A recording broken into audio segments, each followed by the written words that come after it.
Good morning students. Today we are going to learn about the British administration in India. The British administration was run by four principles. First one is civil, second one is navy, third one is army and fourth one is judiciary. In their administration they are paramount power in India. In their administration, Wellesley and Dalhousie introduced subsidiary alliance and doctrine of lapse. Let us learn about the subsidiary alliance and doctrine of lapse. The British administration, the subsidiary alliance. Lord Wellesley, as Governor General of India, came to India in 1798 at a time when the British were locked in a life and death struggle with France all over the world.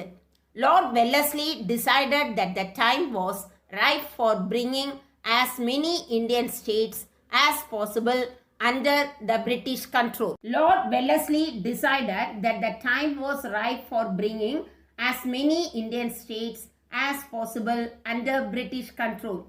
By 1797, the two strongest Indian powers, Mysore and the Marathas, had declined in power.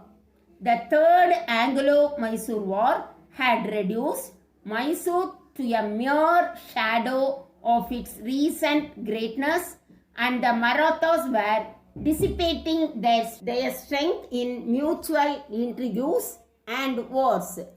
Political conditions in India were propitious for a policy of British expansion. Aggression was easy as well as profitable.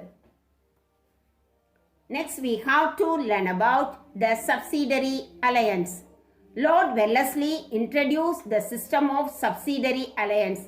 Who introduced the subsidiary alliance? Lord Wellesley introduced the subsidiary alliance to bring the princely state under the control of the British. It was the most effective instrument for the expansion of British territory and the political influence in India. The princely state was called the protected state. The princely state was called the protected state, and the British came to be referred as the paramount power. The British came to be India is called as paramount power. It was the duty of the British to safeguard the state from external aggression and to help its ruler in maintaining the internal peace. Now we have to learn about what are the main features of subsidiary alliance. First one is an Indian ruler entering into this alliance with the British had to dissolve his own armed forces and accept British forces. A British resident would stay in his capital. Next one is towards the maintenance charges of the army, he should make annual payments or set some territory permanently to the company. All the non-English European officials should be turned out of his state. Next one is the native ruler should deal with foreign states only through the English company.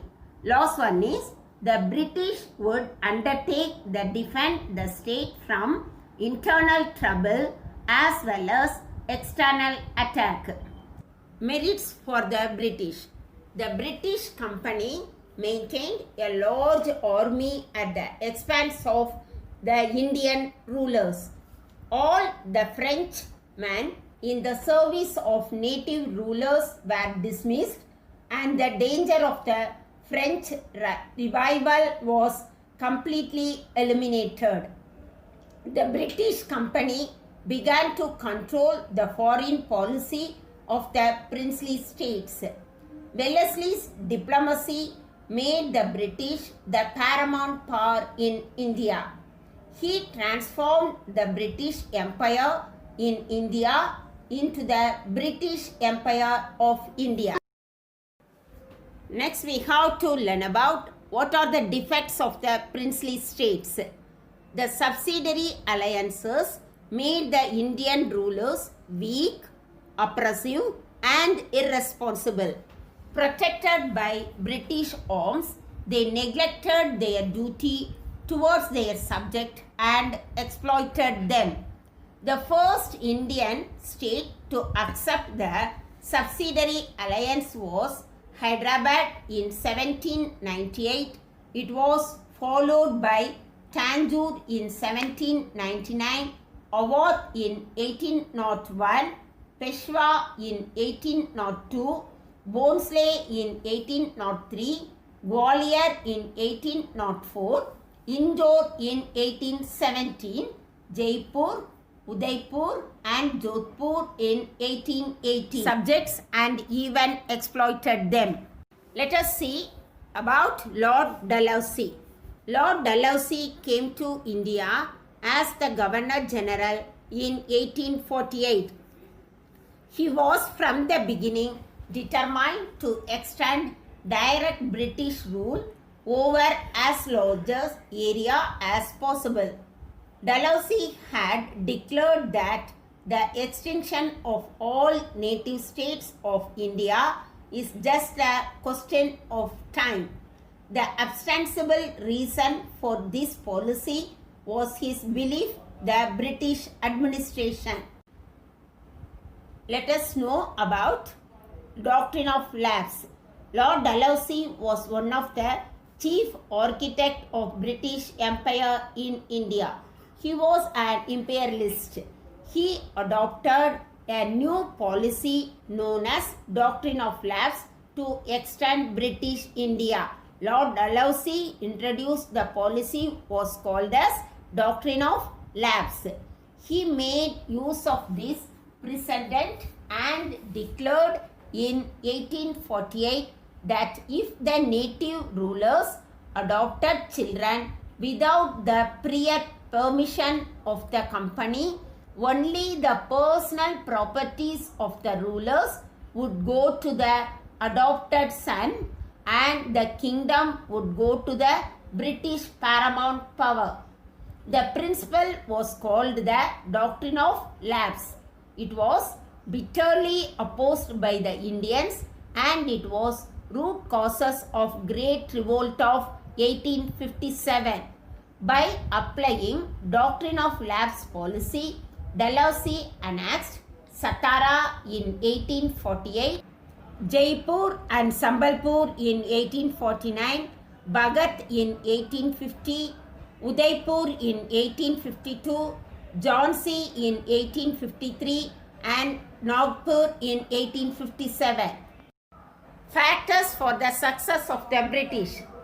Greater naval power. Second one is development of textile. And third one is scientific division of labor. And fourth one is economic prosperity and skillful diplomacy of the British. Next one is feeling of insecurity among the Indian merchants. Last one is the inequality and ignorance of Indian kings.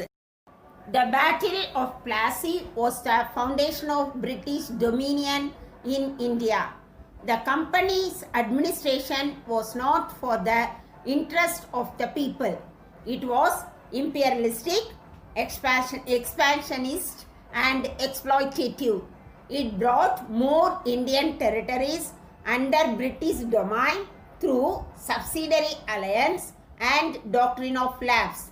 This policy led to the South Indian Rebellion in 1800 to 1801 and Vellore Rebellion in 1806 and the Great Rebellion in 1857. Thank you, students.